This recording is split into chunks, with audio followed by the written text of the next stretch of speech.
Entry e-ticket, the best place to book tickets for movies, amusement parks, events, sports and workshops. For more details, log on to www.entryeticket.com. இந்த படம் அந்த முண்டாசுப்பட்டிக்கு அப்புறம் வந்து ஒரு பெரிய gap விட்டு வந்திருக்கு இயக்குனருக்கு. அவர் கூடவே அப்போ இருந்து நானும் ட்ராவல் பண்ணிட்டு தான் இருக்கேன். ஸ்கிரிப்ட் முதல்ல படித்த நாள்லேருந்து இப்போ வரைக்கும் நான் படம் வந்து உங்களை மாதிரி நானும் பார்க்குறதுக்கு ஆவலாக இருக்கேன். இதுக்கு நடுவில் என்னென்னா இந்த ஒரு ஒரு 4 வருஷ கேப்பை வந்து அவர் என்ன பண்ணிட்டாருன்னா ஃபுல் எஃபர்ட் இந்த ஸ்கிரிப்டில் வச்சு அடிச்சிட்டார்.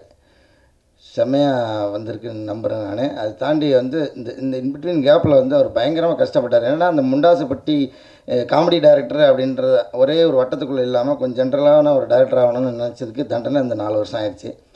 இந்த படத்தில் இருந்து அவர் ப்ரூவ் பண்ணிடுவார் நம்புகிறேன். இந்த டீமில் இருக்க எனக்கு ரொம்ப சந்தோஷமாக இருக்குது. நன்றி. ஏன்னா ஒவ்வொரு படம் ரிலீஸ் ஆகும்போதும் நம்ம என்ன தான் அந்த படத்தில் ட்ராவல் பண்ணியிருந்தாலும் நம்ம மனசாட்சி வந்து ஆக்சுவலாக காட்டி கொடுத்துரும். கரெக்டாக ஒரு 1 வீக் டேட் அனௌன்ஸ் பண்ணலேருந்து திக்குன்னு இருக்கும்.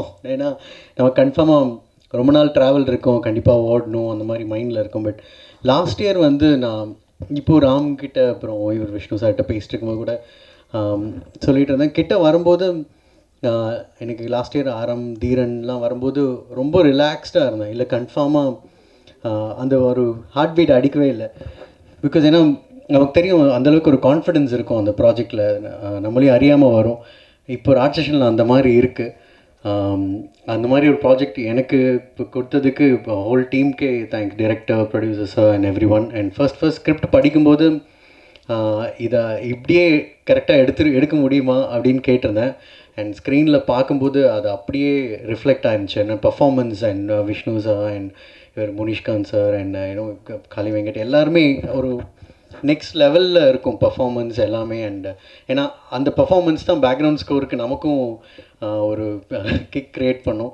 அண்ட் அதை அப்படியே ஃப்ரீ ஸ்க்ரீனில் கொண்டு வர்றதுக்கு and Dileep Babu sir thanks a lot for the support. And நாங்கள் கான்ஃபிடெண்ட்டாக இருக்கோம், கண்டிப்பாக உங்களுக்கும் பிடிக்கும் நம்புகிறோம். தேங்க்யூ. அதனால் 4 வருஷம் கழிச்சு மைக் கிடச்சிருக்கிறதுக்காக பக்கமாக பேசணுன்னு பயந்துடாதீங்க. கொஞ்சம் நான் நன்றி சொல்கிறது மட்டும்தான் இந்த மேடையை நான் பயன்படுத்திக்கலான்ருக்கேன். ஏன்னா பார்க்கும்போது தெரியுது கிட்டத்தட்ட எல்லாருமே டயர்டாகிட்ட மாதிரி தெரியுது. ஏன்னா ஒரு 7-8 மணி ஆயிடுச்சு. முதல்ல வந்து இந்த படத்துடைய டீசர் ட்ரெயிலர் எல்லாருமே பார்த்துருப்பீங்க. உங்களை எல்லாத்துக்கும் ரொம்ப பிடிச்சிருக்குன்னு நம்புகிறேன்.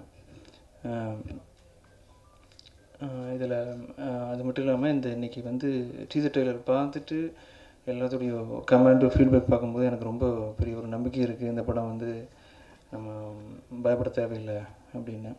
இல்லை, இது முதல்ல வந்து இந்த இவ்வளோ நம்பிக்கையாக இருக்கிறதுக்கு காரணம் இந்த படத்தில் வேலை செஞ்ச எல்லா டெக்னீஷியன், ஆக்டர்ஸ் எல்லாத்துடைய 100% கடுமையான உழைப்பு தான் காரணம் நான் சொல்லுவேன். இது வந்து மேடைக்காக சொல்கிறதில்ல, எல்லா படத்துலேயும் இப்படி தான் சொல்லுவாங்க. அது உண்மை தான். அது நான் ரொம்ப முக்கியமாக நான் வந்து தேங்க் பண்ண வேண்டிய நபர்கள் வந்து முதல்ல வந்து திலீப் பாபு சார். ஏன்னா முதல்ல வந்து இந்த கதையை நம்பணும். அதுக்கப்புறம் முண்டாசுப்பட்டி படம் பண்ண ஒரு ஆள்கிட்டருந்து இப்படி ஒரு கதையை நம்பணும்.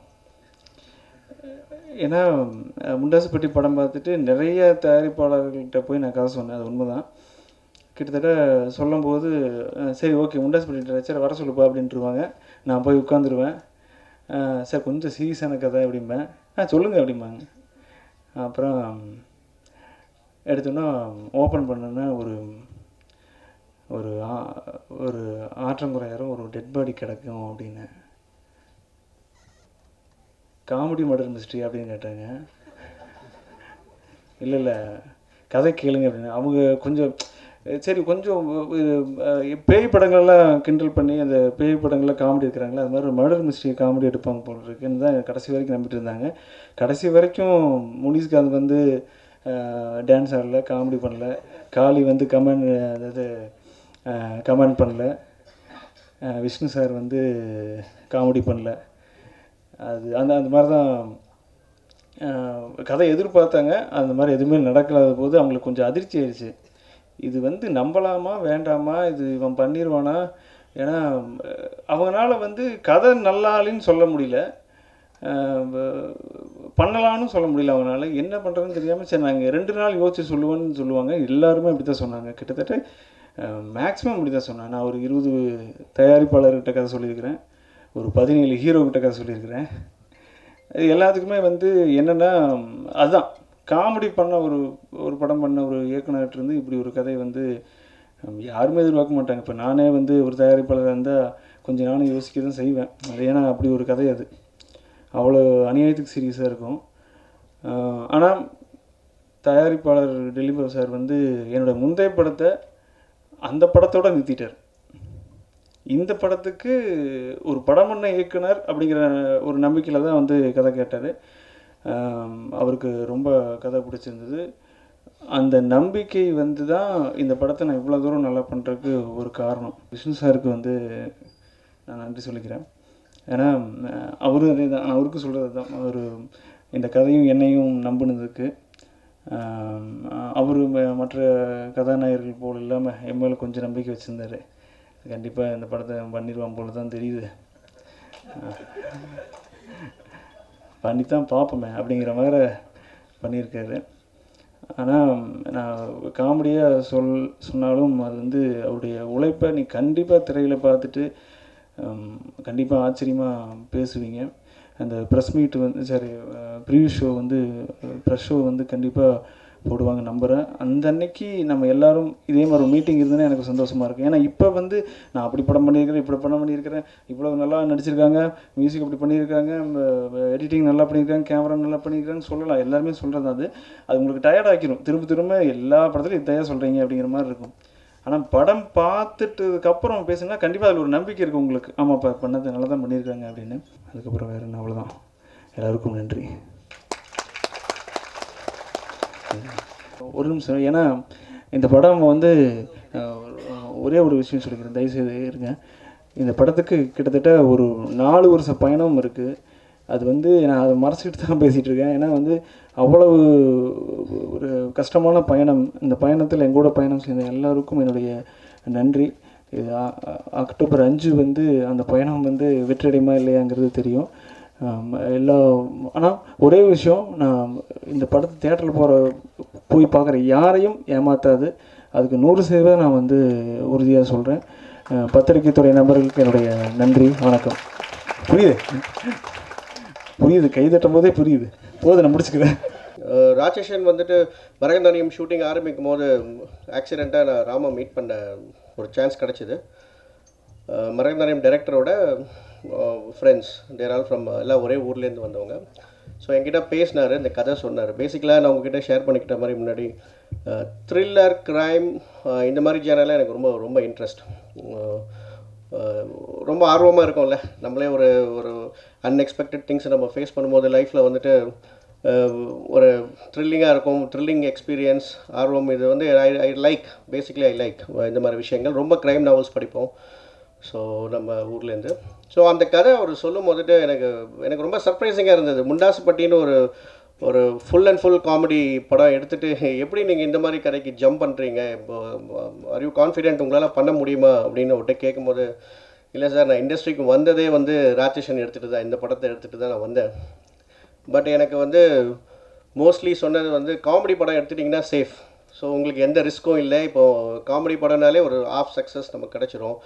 மக்களும் வந்து ரொம்ப ரிலாக்ஸ்டாக காமெடி படத்துக்கு ஃபுல் ஃபேமிலி, கிட்ஸ்லேருந்து பெரியவங்க வரைக்கும் எல்லாம் ரசித்து பார்ப்பாங்க. அதனால வந்து என்னை எல்லாருமே ஃபோர்ஸ் பண்ணதால் நான் அந்த படம் எடுத்தேன். பட் இதுதான் என்னோடய ட்ரீம், இதான் இந்த கதையை எடுத்துகிட்டு தான் நான் வந்து சென்னைக்கு பண்ணணும் அப்படின்னு சொல்லிட்டு. அப்போ எனக்குள்ளே இருந்த பேசிக் லைக்கிங்ஸ் வந்து த்ரில்லர் ரொம்ப பிடிக்கும். அவர் சொன்ன சரி கதை சொல்லுங்கள் கேட்போம், நீங்கள் அந்த படத்துக்கு ஈக்குவலாக இருக்குமான்றது எனக்கு தெரியல, பட் இருந்தாலும் கேட்குறேன். அவங்களுக்கு டைம் ஸ்பெண்ட் பண்ணி கேட்கும்போது ஒரு ஃப்ரேமாக அவர் எக்ஸ்பிளைன் பண்ணார். ஸோ அவர் சொன்னார், அம்லா கிட்ட பேசும்போது நர்வ்ஸாக இருந்தேன், விஷ்ணு கிட்ட பேசும்போது என்னால் சொல்ல முடியல, பட் என்கிட்ட ரொம்ப ரிலாக்ஸாக தான் பேசினார் as a producer. So I spend around 2 hours. கதை கேட்டுட்டு ரொம்ப பிடிச்சிருந்தது. ஸோ எப்பயுமே நான் உங்கள்கிட்ட சொன்ன மாதிரி வித்தியாசமான கதையை சூஸ் பண்ணுறவங்களுக்கு இது வந்து ஒரு பெரிய ஃபிஷ் எனக்கு கிடைச்ச மாதிரி ஃபீல் பண்ணேன். சரி ஓகே, இந்த படம் கண்டிப்பாக நம்ம பண்ணுறோம். அங்கேயே ஸ்பாட்லேயே அவர்கிட்ட கமிட் பண்ணிட்டேன், படம் பண்ணுறோம், பட் வெயிட் பண்ணுங்கள், இந்த படம் முடிச்சுட்டு அதுக்கப்புறம் பண்ணுறேன். இல்லை சார் நான் இந்த படம் ஆரம்பிக்கணும், ஆல்ரெடி லேட் ஆகிடுச்சு சொன்னார். சரி ஓகே, அவரையும் சாட்டிஸ்ஃபை டிசப்பாயிண்ட் பண்ண வரேன்னு சொல்லிட்டு இமீடியட்டாக பண்ணோம். அதுக்கப்புறம் ஆர்டிஸ்ட் செலெக்ஷன் போச்சு. இண்டஸ்ட்ரியில் நிறைய ஹீரோக்கு சொல்லியிருப்பார், மேபி என்னன்னு தெரியல. கடைசியில் வந்துட்டு விஷ்ணுக்கிட்ட ஏற்கனவே சொல்லி அவர் பண்ணுறதா இருந்தது. பட் ஒரு சில ரீசன் வேறு கம்பெனி பண்ணுற வரது lot of confusions. Finally I said okay விஷ்ணுவே பண்ணலாம் அப்படின்னு சொல்லிட்டு அவர்கிட்ட சொன்னோம். Vishnu also very happy. So அதுக்கப்புறம் ஒரு ஆர்டிஸ்டாக சூஸ் பண்ணோம். அப்புறம் அமலா பால், காளி வெங்கட், அப்புறம் நம்ம முனிஷ்காந்த் வந்து அவர் ஃபஸ்ட் படத்துலேயே நல்லா ரோல் பண்ணியிருந்தார். பட் இதில் ரொம்ப முனிஷ்காந்த் வந்து எல்லாருமே ஒரு காமெடி ஆக்டராக பார்த்துருப்பீங்க. காளி வெங்கட்டும் ஒரு காமெடியாக பண்ணியிருப்பேன். பட் இந்த படத்தில் ரெண்டு பேருமே இந்த படத்தில் சுத்தமாக காமெடியே கிடையாது. So it is totally contrast. 180 degree முண்டாசுப்பட்டியில் என்ன பார்த்தீங்களோ அதுக்கு ஆப்போசிட்டாக அந்த படத்தை எப்படி சிரிச்சிங்களோ இந்த படத்தை வந்துட்டு நீங்கள் சீரியஸாக இன்வால்வ் ஆகிடுவீங்க. ஸோ இவ்வளோ சீரியஸாக ஒரு படத்தை வந்து 2 hours 2.5 hours கொடுக்க முடியும். உங்களை frame by frame first second ஆரம்பிச்சிருந்து லாஸ்ட் மினிட் முடிகிற வரைக்கும் உங்களை இன்வால்வ் பண்ண முடியும். ஏன்னா இதில் வந்து ஃபுல் எமோஷ்னல் க்ரைம் இல்லை. இது ஒன்லி க்ரைம் மட்டும் இல்லை, த்ரில்லர் மட்டும் இல்லை, எமோஷ்னல். ஒரு ஃபேமிலிலையும் ஒரு பேரண்ட்ஸும் ஒரு பிரதரும் அவங்க சிஸ்டர், ஒரு பேரண்ட்ஸும் அவங்க டாட்டர், ஒரு ஃபேமிலியிலையும் இருக்க ஒரு கேர்ள்ஸ் எல்லாருமே கனெக்ட் ஆகுவீங்க எமோஷனலாக. ஸோ ஒரு 2.5 hours full and full thriller வந்துட்டு கொடுத்து சக்ஸஸ்ஃபுல்லாக பண்ண முடியும்னா result we already know, we predicted. ஒரு படம் பார்க்கும்போதே எடிட் ஷூட்டில் பார்க்கும்போதே ஒரு ப்ரொடியூசரால் ஜட்ஜ் பண்ண முடியும். இந்த படம் மியூசிக் இல்லாமல், வேறு சிஜி ஒர்க் இல்லாமல், டிஐ கலர் கரெக்ஷன்ஸ் எதுவுமே பண்ணாமல் ரா ஃபுட்டேஜ் பார்க்கும்போதே ஒரு ப்ரொடியூசருக்கு வந்து கான்ஃபிடன்ஸ் வரும். ஸோ மரகதானியத்தில் என்ன கான்ஃபிடன்ஸ் இருந்ததோ அதை விட ஒரு 2 times கான்ஃபிடன்ஸ் வந்தது. ஸோ ட்விட்டரில் நாங்கள் இந்த படம் லான்ச் பண்ணதுக்கப்புறம் அன்எக்ஸ்பெக்டட் பெரிய ஆர்டிஸ்ட் எல்லாம் வந்து ஜெனியூனாக பாராட்டினாங்க. கட்ஸ் ரொம்ப நல்லா இருக்குது, டிஓபி நல்லா ஒர்க் பண்ணியிருக்காரு, மியூசிக் நல்லா இருக்குது. ஜிப்ரானை பற்றி சொல்லி ஆகணும். ஒரு 4 months பேக் அவர் ஒரு ட்வீட் பண்ணியிருந்தார். யூஸ்வலாக அவர் உங்களுக்கு தெரியும் அவ்வளோ சீக்கிரமாக வந்து மீடியாவில் பேச மாட்டார், ட்வீட் பண்ண மாட்டார், சோஷியல் மீடியாவில் வந்து சேட். ஆனால் அவர் வந்து பண்ணார். நான் அதை பார்த்துட்டு கூப்பிட்டேன், என்ன சார் இப்படி சொல்லியிருக்கீங்க? இல்லை சார், நான் உண்மையாலுமே ஃபீல் பண்ணேன். இந்த படம் வந்து ஒர்க் பண்ணும்போது ஒரு படம் வந்து நீங்கள் நிறைய படம் ஒர்க் பண்ணுவோம், பட் ஒரு சில படங்கள் மட்டும்தான் எமோஷனலாக நம்ம கனெக்ட் பண்ணோம். அந்த ஃபீல் வந்து நான் அந்த படத்தில் பட்டேன். ரொம்ப ஹாப்பி. நான் வந்து ஜென்யூனாக ஃப்ரம் தி ஹார்ட் தான் நான் ட்வீட் பண்ணேன் சொல்லி ஒருத்தரும் இந்த படத்தில் ஒர்க் பண்ண ஒரு டெக்னீஷியன், ஆர்டிஸ்ட் எல்லாருமே ஃப்ரம் த ஹார்ட் வந்து ஒர்க் பண்ணியிருக்காங்க. அதோட அவுட்புட் வந்து நீங்கள் திரையில் பார்க்கலாம்.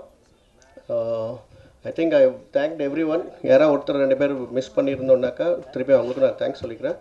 So once again thanks for the press and social media friends. So keep supporting us and we promise we will deliver only the quality contents to the Tamil industry. Thank you very much. எல்லாருக்கும் வணக்கம். எனக்கு இந்த படத்துக்கு வாய்ப்பளித்த இயக்குனருக்கு நான் நன்றியை தெரிவிச்சுக்கிறேன். இந்த படத்தில் ஒர்க் பண்ண எல்லாருக்கும் அடுத்த கட்டத்துக்கான ஒரு மூவ் வந்து இந்த படம் கண்டிப்பாக கொடுக்கணும்னு நம்புகிறேன். இயக்குனருக்கு வாழ்த்துக்கள் சொல்லிக்கிறேன், ப்ரொடியூசருக்கும் நன்றி, இயக்குனருக்கும் நன்றி. தேங்க்ஸ். படம் ரொம்ப அவுட்ஸ்டாண்டிங்காக வந்திருக்கு. டெலிபோ சாருக்கு தேங்க்யூ ஸோ மச். ராம்க்கு ரொம்ப நன்றி. ஒர்க் பண்ண எல்லா டெக்னீஷியனும் அவங்களோட பெஸ்ட் அவுட் கொடுத்துருக்காங்க. விஷ்ணு சாரோட பெர்ஃபார்மன்ஸ் இந்த படத்தில் ரொம்ப ஸ்டன்னிங்காக இருக்கும். அமலா பால் மற்ற எல்லா ஆர்டிஸ்ட்டும் சூப்பராக பெர்ஃபார்ம் பண்ணியிருக்காங்க. ப்ரொடக்ஷன் டீம் தினேஷ், பூர்ணேஷ், ஸ்ரீதர் எல்லாத்துக்கும் தேங்க்யூ. ஸ்கைலாக் டெமன் ஸ்ரீதர் சாருக்கும் ரொம்ப நன்றி. படம் ரொம்ப சூப்பராக வந்திருக்கு. நிச்சயமாக ஃபேமிலியோட இந்த படம் நீங்கள் பார்க்கலாம். 2.5 hours இந்த படம் வந்து ஒரு சீன்ஸும் அவ்வளோ என்கேஜிங்காக வந்திருக்கு. நிச்சயமாக இந்த படம் மிகப்பெரிய வெற்றி அடையும். Thank you so much. அப்புறம் ராமண்ணனை பற்றி சொல்லணும்னா எங்கள்கிட்ட ஸ்டோரி என்ன சொன்னாரோ அதை அப்படியே வந்து அவுட்புட்டாக கொடுத்துருக்குறாரு. அதுக்கு அவருக்கு ஃபுல்லாக சப்போர்ட் பண்ண கேமராமேன் சங்கர் அண்ணன், Ghibran music director Ghibran sir, அப்புறம் வந்து ஸ்டான் லோகேஷ் எடிட்டர், இவங்களோட ஹார்ட் ஒர்க் எல்லாத்துலேயுமே வந்து அவர் என்ன சொன்னாரோ ஸ்டோரி அதை விட வந்து 1 மடங்கு மேலே தான் வந்திருக்குது. ரீசெண்டாக வந்து நாங்கள் மூவி என்னோடய ஃப்ரெண்ட் ஒருத்தவங்களோட சேர்ந்து பார்த்தோம். ஃபஸ்ட்டு நான் பார்த்துட்டேன்.